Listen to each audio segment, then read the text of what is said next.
বিজেপির কিষাণ মোর্চার পক্ষ থেকে জলপাইগুড়ি লোকসভা আসনের বিজেপি প্রার্থী জয়ন্ত রায়কে নিয়ে এক বিশাল র্যালি করা হলো রাজগঞ্জের বেলাকোবাতে। ঢাকঢোল নিয়ে ভোটের প্রচার বিজেপির বেলাকোবাতে। শনিবার তাক লাগিয়ে দিল বিজেপির র্যালির মাধ্যমে, যেখানে জলপাইগুড়ি লোকসভা আসনে তৃণমূল প্রার্থী নির্মল চন্দ্র রায়ের সমর্থনে ডাবগ্রাম ফুলবাড়ি এলাকায় জনসভা হচ্ছে মুখ্যমন্ত্রীর। সেই সময় বিজেপির কিষাণ মোর্চার উদ্যোগে রাজগঞ্জের বেলাকোবা বিবেকানন্দ মোড় থেকে শনিবার এক বিশাল র্যালি করা হয়। সেই র্যালিতে হাঁটা পথে বিজেপি প্রার্থী জয়ন্ত রায় সকলের সাথে পরিচয় করেন। এছাড়াও অবাক করা ঘটনা, মহেশ বর্মন হঠাৎ করে বিজেপির র্যালিতে এসে বিজেপিতে যোগ দিল। দলীয় পতাকা নির্দল প্রার্থী মহেশ বর্মনের হাতে তুলে দেন বিজেপি প্রার্থী জয়ন্ত রায়।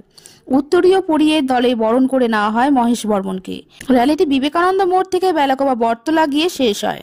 র্যালিতে জয়ন্ত রায় জানান, খুব ভালো সাড়া পাচ্ছে ভোটের প্রচারে এসে। সাথে প্রাক্তন তৃণমূল নেতা তথা জলপাইগুড়ি লোকসভা আসনের প্রার্থী বিজেপিতে যোগদান করলো। এবারে জয় নিশ্চিত, সাথে গতবারের তুলনায় জয়ের ব্যবধানও বাড়বে।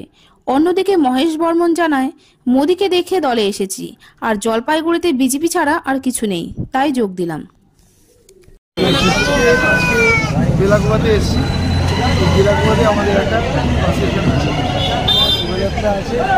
আমাদের কিষাণ মোর্চা প্রাক্তন নেতা, বরিষ্ঠ নেতা, ডিস্ট্রিক্ট সেক্রেটারি ছিলেন এই মহেশ্বর বর্মন আজকে আমাদের সাথে। উনি ক্যান্ডিডেটও, উনি যেটা বলেছিলেন উনি নির্দল হিসেবে দাঁড়িয়েছিলেন। পরে আমাদের বলেছেন যে আমার যারা ভোটার তাদেরকে প্রার্থনা করবো যারা ভোটার ভালো সারা বলে চারিদিকে। আমি আজকে একটু আগে শুনছিলাম, বিশ্বাস করুন, মিস্টার গুহ, আমি নাম বললাম না পুরো নামটা, উনি আমাকে বললেন, দাদা ডাবগ্রাম ফুলবাড়ি রাজগঞ্জে দেখছি শুধু বিজেপি, অন্য কোনো পার্টির চোখেই করছে।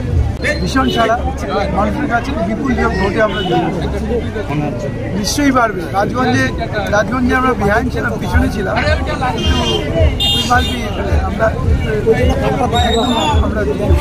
আমি হেলথ, ট্যুরিজম, মানুষের কর্মসংস্থান এগুলো দেখেছি। বেলাকোবাসীর কাছে আপনাদের মাধ্যমে আমি আবেদন জানাচ্ছি, আপনারা সবাই মিলে আমাকে একটা কিছু আপনাদের যে ডিমান্ড, সেই ডিমান্ডটা আমার কাছে পেশ করুন, বা আপনার রেলওয়ে কর্তৃপক্ষের কাছে পেশ করুন, কপি আমাকে দিন, আমি নিশ্চয়ই চেষ্টা করব।